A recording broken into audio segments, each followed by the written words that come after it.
what's up you guys? How's it going? It's Papa, and today I'm going to be showcasing you guys my updated Lightsworn list that I just went undefeated with at my locals.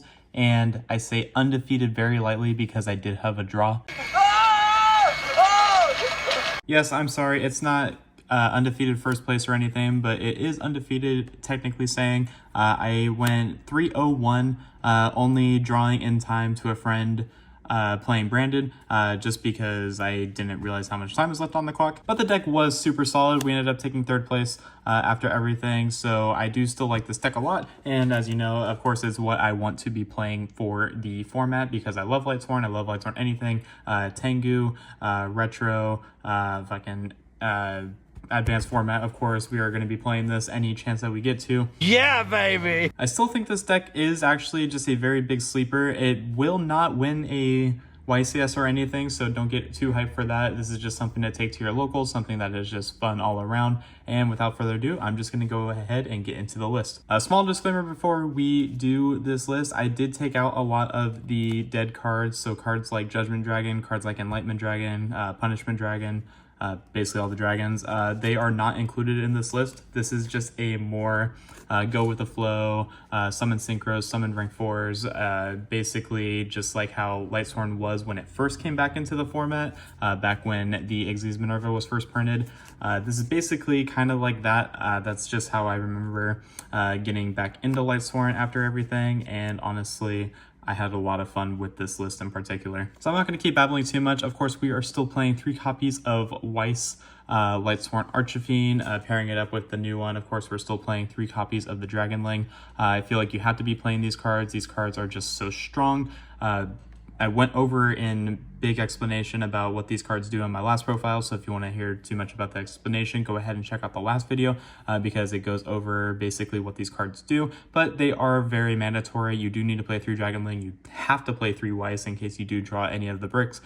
These cards are just so solid all around, and you want to maximize all copies of this as possible. Of course, we have the cards that we be milling. We have 3 copies of Felice, 3 copies of Wolf, and then of course we are on 1 copy of the Baby Minerva as well still. We're the Millers. I did want to play the extra Lightsworn name because we are playing cards like Solar Recharge in this list, so we want to maximize consistency as much as possible. So of course we are trying to see Lightsworn names to pair with cards like Solar Recharge. Milling these off of Minerva, milling these off of Garoth is really strong as well, just basically making it to where you can keep drawing cards and sending stuff to the graveyard as much as possible. So you definitely want to maximize on these. Well, maybe not the baby so much because it is a 3. If it was a 4, maybe, but it's a level 3 tuner as well, so that is pretty strong. But let's go ahead and get into the rest of it. We are on 1 copy of Raiden, Hand of the Lightsworn. This card is very strong. We only play 1 of it though because we don't really have a lot of normal summons, but you can search it off of Charge of Light Brigade. There's ways of, like, of course, bringing it back from the graveyard with your Weiss as well if you need to do that. We play the 1 copy of Garoth. Garoth is very, very strong. It was arguably MVP throughout the whole tournament, basically making it to where every time one of your Lightsworn monsters on the field activate an effect that send a card from the deck to the graveyard, you get to mill the top 2 cards of your deck, and if you hit Lightsworn, you get to draw a card, and 1850 is also just nothing to sneeze at. And then, of course, we play the 1 Lumina. Basically wanted to play the Lumina because we are playing a new card in the extra deck that basically helps with the level 3 mechanic of it, but these cards are just very solid around, so I feel like they were just needed. Pairing off with the Lightsworn cards, we do play triple copies of Solar Recharge. We are still playing 3 copies of Charge of the Light Brigade. You have to maximize on these as much as possible in this list, because if you draw dead Wolves, if you draw dead Felices, and you don't have ways of getting rid of them, if you don't get access to Weiss per se, then you want to be able to send them off Solar Recharge. Worst comes to worst, if your opponent knows that you're playing these cards, then they draw you. You can always side this one out. I probably wouldn't side out this because it is mill 3 for cost, so you definitely want to make sure that you're seeing these cards in your opening hands with any Lightsworn name, but you definitely want to maximize.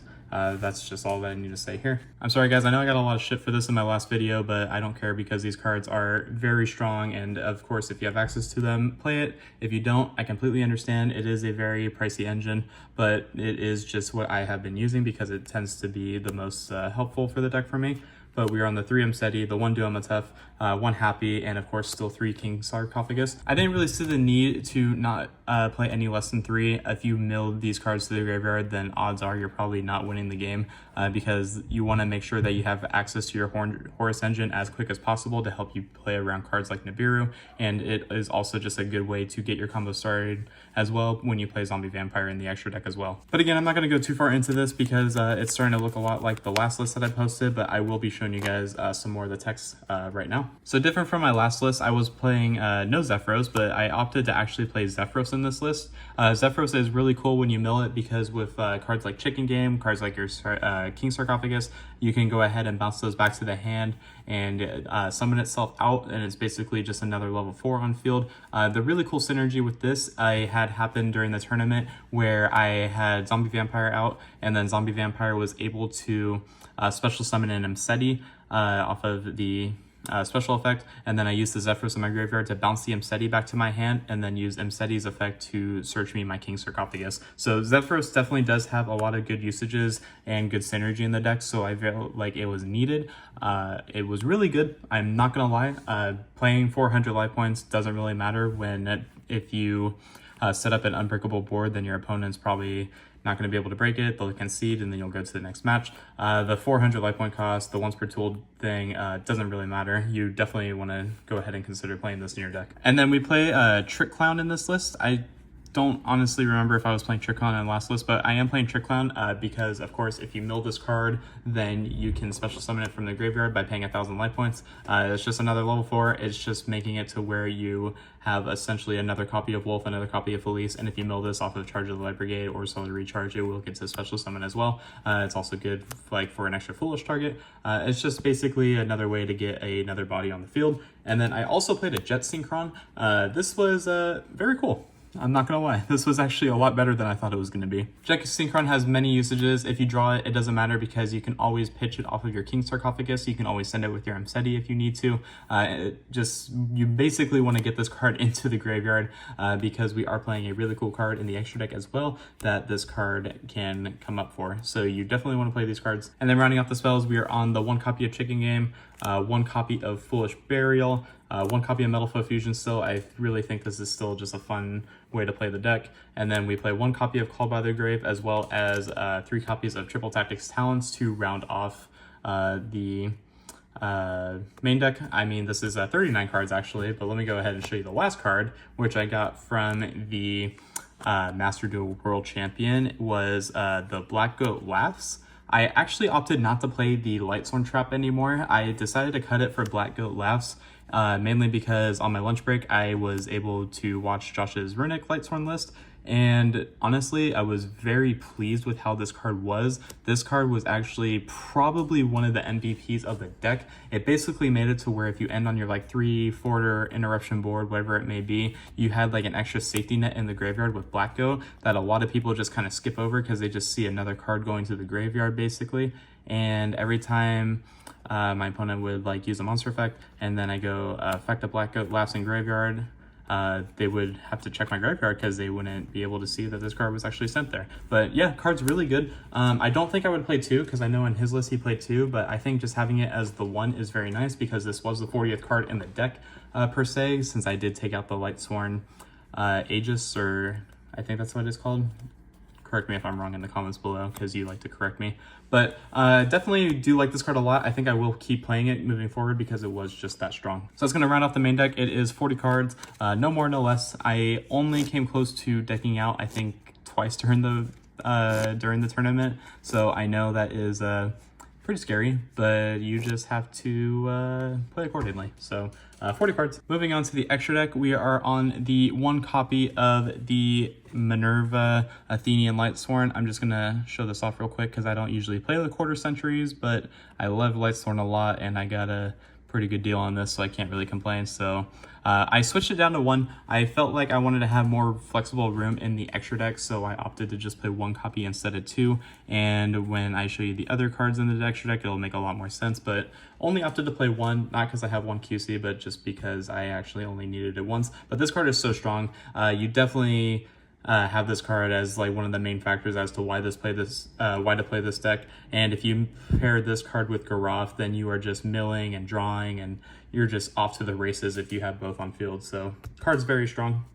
One Omega still. Omega was actually really good. Omega got summoned a lot. Being able to rip an extra card out of the opponent's hand is, of course, very good, but I feel like you guys already know that because this card is at 1. But I was able to make it a lot, so I can't really complain. The card was very strong all day. I definitely wouldn't cut it because it is just that good. And then I actually opt to play Trishula now. That is what the Jet Synchron is here for. There are so many times to where if you are making the Omega and then you rip a card out of the hand, then the odds are you should just go for the Trish as well. Trish is also really strong going second if to help break boards and crack interruptions, all that good stuff.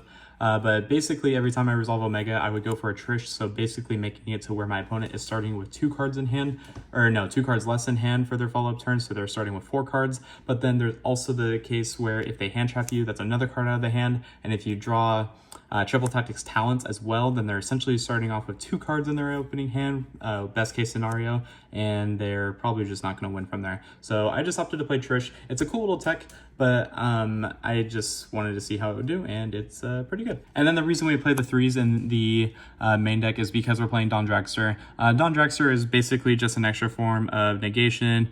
It's very, very good. I can't really complain, to be honest. Being a 2000 ass is very good, so this card's always getting summoned in defense, so this also plays around cards like Lightning Storm, but it's basically there to help negate cards like Droplets, cards like Evenly Match, whatever it may be, Prosperity, Cosmic Cyclone, well, maybe not Cyclone because you're playing Lightsworn, but you know what I mean. Card's very good. For Xyz monsters, we are, of course, on our Knight in Shining Armor. Minerva, we love Minerva here. Might as well play her. 1 copy of Abyss Dweller. I feel like Dweller was pretty good. Dweller was basically just for like 10 pi, basically for anything else that you ran into, branded. There was one more I played against Medulcia as well. Very strong card against that deck as well. Dweller just comes up against a lot of matchups, so I just figured why not play it, and I ended up having this as my end board most often, so very good. 1 Baguska. This is for the glue decks, basically anyone playing Flu, Vanquish Soul, basically just any shifter deck per se, whatever it is. This is for in case you get hit by shifter, you just go ahead, summon this, and if your opponent does that at the imperm, then you're basically making it back to your turn anyway, and then you can hopefully kill them from there. So I just felt it was mandatory. I only summoned it like once or twice, but either way, this card only comes out when shifter hits the field. And then we play 1 number 38, very strong for negating just any spell, whatever it may be. The attack declaration effect never really comes up, but you're basically there for the spell negate. 1 number 90, uses card a lot, helps you play around Nib. Zombie Vampire, also very good. I ended up using these with the Minerva after I used both effects, and any Horus monster as well, so that's just very strong there. It also gives you access to what your opponent is playing, so that way you know basically what kind of end board you want to end on, so I definitely recommend playing it. And we play a Typhon just in case we run into branded. So that's going to do it for the Xyz lineup. Very small link package. It's just 1 Masquerena, 1 Little Knight, 1 Nightmare Unicorn, and 1 Apollosa. Basically, I only played the 4 links. I don't think you need Celine. I don't think you need any of the Charmers because the Lightsworns just do so good at reviving anyway. And basically the whole point for Masquerena is to basically help you free up your zones, so that way you can just keep spamming the field with other monsters. But yeah, that's going to go ahead and do it for the extra deck. I think everything here is pretty simple. I'm not playing Crystal Wing anymore. I'm not playing the Crimson Dragon. I just felt that they weren't needed for this kind of build. I'm going to briefly talk about the side deck because I don't think it's really that important. It really just depends on what your locals is, and I think on my locals this time around we had like 12 to like 15 different decks playing, so the format's quite diverse, which is good, but it's also bad in terms of deck building because you don't really know what you're going to face, because it could be something different every time, or you could just end up playing a lot of the same deck. So enough of that. We'll just show off the side deck.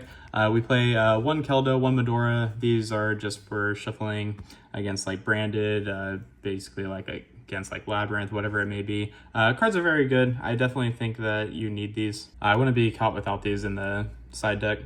We play 3 copies of Forbidden Chalice. and we also play 3 copies of Forbidden Droplet. These were very strong, actually, I'm not gonna lie. Chalice was a little bit weaker than Droplet, but this was just basically more a form of effect negation. I'm not playing any hand traps in the deck. I don't think you need them. If you just basically make it to where you side in your effect negation, your board breakers, whatever it is, then you have a good shot at winning going first, and then just having these for going second. So basically these got sided in after every single game 1 because there was no way people were letting me go first with the kind of boards that I was making, and people that did let me go first, they just lost anyway. So we just played the 6, and then for some board breakers we played 2 Lightning Storm, 1 Harpy Feather Duster. I kind of wish I played Cyclones, just because having the option to banish cards is just better in my honest opinion. And then we played 3 Evenly Matched, again trying to banish cards. And then the last card I played was a Scarlet Red Dragon Archfiend because it helps clear the board. So yeah guys, that's gonna go ahead and do it. I didn't want to get too far into the side deck because again, it's always just based off of your locals, but this is just what I played. Very solid deck, I'm not gonna lie. I think it was a lot of fun, and of course I always like to recommend decks that are fun instead of just like something super competitive, because again, this deck will not win a YCS. It just won't. You will get into situations where you brick, or you will draw basically not ideal. You're gonna mill cards that don't do anything for you sometimes, and that's just what Lightsworn has always had an issue with. But most of the time it is a very fun deck. It is something just very casual. I say casual very lightly as I'm going over the Horus package of the deck, but definitely recommend giving it a shot. It's fairly cheap as well. You can get this whole deck common. It's super cool, but until then, this has been Papa. I will catch you guys all in my next video.